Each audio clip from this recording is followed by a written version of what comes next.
こんにちは。行政書士社会保険労務士の大園です。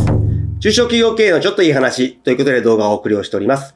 今回は今後の老後について不安を持つ方も多いかと思います。そんな中で重要になってくるのが年金かと思いますけれど、国民年金に関して令和8年度の国民年金額というのが公表されましたので、その内容について見ていきたいと思います。今、毎年連続で増額をされている状況ではありますけれど、令和8年度の国民年金額、増えるのか増えないのか、そして増えても手取りはどのような影響があるのかについて見ていきたいと思います。まずは今回の概要ですけれど、国民年金につきましては日本の社会保障の一つになりますので、社会保障の仕組みをまず見た上で、この社会保障いくつかありますけれど、その加入者数について見ていきたいと思います。そして今回ですね、国民年金の年金額ということになりますので、令和8年度国民年金の年金額、どのようになるのか見ていきたいと思います。そして気になるのが納付をする保険料について。また、国民年金だけではありませんけれど、国民年金の保険料、滞納が増えてきているという状況の中で、差し押さえも出ております。保険料の滞納に注意ということで、納付率の状況と差し押さえ状況についても解説として、国民年金に関して最後に確認してほしいポイントをご紹介をしていきたいと思います。それでは、まずはですね、社会保障の仕組みと加入者数ということで、日本の年金制度、社会保障に関しましては、基本的には2階建てになっております。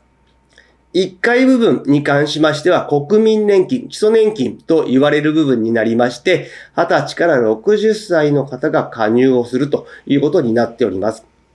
そして、この1階部分の国民年金1号、2号、3号と分かれておりまして、いわゆる1号の方は自営業者の方が加入をするものになって、2号に関しましては会社員、公務員の方などが加入をするものになっております。また、3号被保険者ですね、主婦年金と言われるものですけれど、こちらは専業主婦の方等が加入をするといった形で3つに分かれている。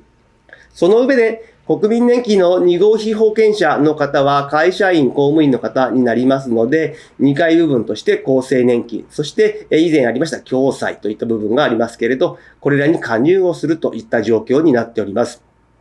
この国民年金の部分に関しましては問題になっているのがやはり団塊ジュニアの年金問題ということで、ここは年金を3割引き上げていくかという議論が以前ありましたけれど、その部分に関しては先送りにという形になっております。今現状ですね、国民年金の1号被保険者に関しましては、1368万人ということに。こちらはですね、前年比で減っているという状況になりますが、国民年金の2号被保険者、厚生年金にも加入している方に関しては4748万人。また、3号被保険者に関しては641万人ということで、今年金制度自体に加入をしているのは6757万人ということで、前年比で見ますと、年金制度に加入をしている方は増えているもののですね、1号被保険者、そして3号被保険者に関しては減少をしていて、2号被保険者が今増えているという状況です。こちらに関しましては以前別の動画でご紹介はしておりますけれど、社会保険の適用拡大といった部分の影響が多少なりともある。また年収の壁といった部分での対応によって2号被保険者になる方が増えてきているという状況ではあります。また、1回、2回だけでは足りないよという方もいらっしゃるかもしれません。そういった場合はですね、私的年金として、国民年金基金とか、企業年金、また個人型年金、イデコと言われるものもあり、ご自身で資産運用をしていって増やしていくといったことも可能にはなっております。またこの個人年金ですけれど、イデコに関しては掛け金の引き上げというのもありまして、こちらも別の動画でご紹介をしておりますので、ご興味のある方はですね、ご自身の年金運用を考えてみてはいかがでしょうか。そして、令和8年度の国民年金の年金額と保険料ですけれど、令和7年度においては、国民年金は69,308円でしたけれど、令和8年度に関しては 1.9% アップ。これは前年期と同じですけれど、引き続き4年連続で国民年金の年金額増加ということで、令和8年度は7万円に到達しまして、7万608円という形で1300円増えるという状況ではありますが、額としては増えるんですけれど、物価変動率は 3.2% になっておりまして、名目手取りの賃金変動率が 2.1% という状況ではある。そしてですね、名目手取りの賃金変動率に合わせて、賃金も上がっていけば問題なかったんですけれど、ここはですね、年金制度を長期的に維持をしていって、現役世代の負担を抑制をするマクロ経済スライドというのがありまして、こちらが適用される関係で、マイナス 0.2% という形の結果、1.9% アップということになりますので、物価は上がっている。で、名目手取り賃金変動率は上がっているが、年金はそれほど上がらないということで、結果としては実質的には目減りをするということになってくるかと思います。またですね、保険料の方に関しましては、令和7年度、今現状は 17,510 円ではありますけれど、令和8年度から 17,920 円という形でアップ、410円アップ。しかもですね、名目手取り賃金変動率の 2.1% 以上上がって 2.3% 上がるという状況になっております。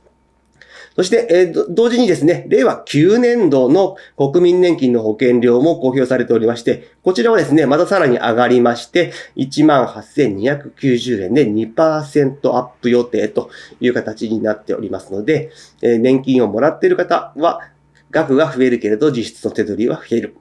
また、国民年金の保険料を納めている方も、どんどん保険料は上がっていくという状況になっております。こういった中でですね、保険料納付、なかなか厳しいという方もいらっしゃるかもしれません。そういった場合ですね、未納があった場合の国の対応ですけれど、こちらに関しましては、強制徴収と、納付管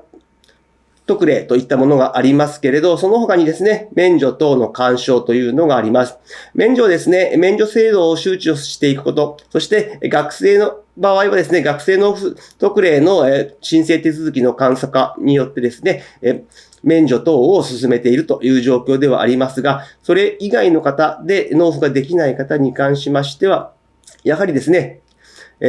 督促状だとか差し押さえというのが出てきてしまうという状況になりまして、令和6年度においては最終納付率は前年比 1.5 ポイントアップの 84.5%。最終納付というのはですね、過去2年間以内の保険料を納付をしているといった部分ですので、過去2年間のおける、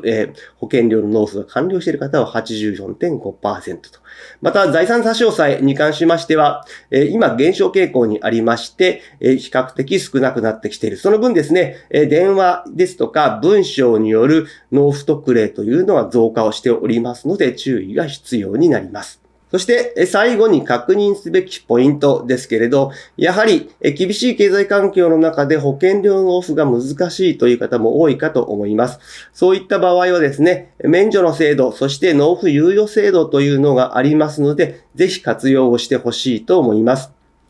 例えばですね、学生の方に関しては、学生納付特例制度というのがあります。また、生活保護を受けている方、すべてではありませんけれど、そのうちの生活扶助の場合はですね、法定免除の対象になり得ますので、こういった制度を利用していただく。また、同様にですね、障害年金を受給している方もいらっしゃるかもしれませんけれど、その場合はですね、法定免除の対象にもなりますので、ぜひですね、こういった免除制度を使ってほしいと思います。また、近年、改正が非常に進んでおりますけれど、出産を予定をしている方、また出産をした方に関しましては、産前産後期間の保険料免除というのが国民年金でもできておりますので、こういった制度、まだまだ周知が足りないかと思います。免除制度を使っていただいて、保険料を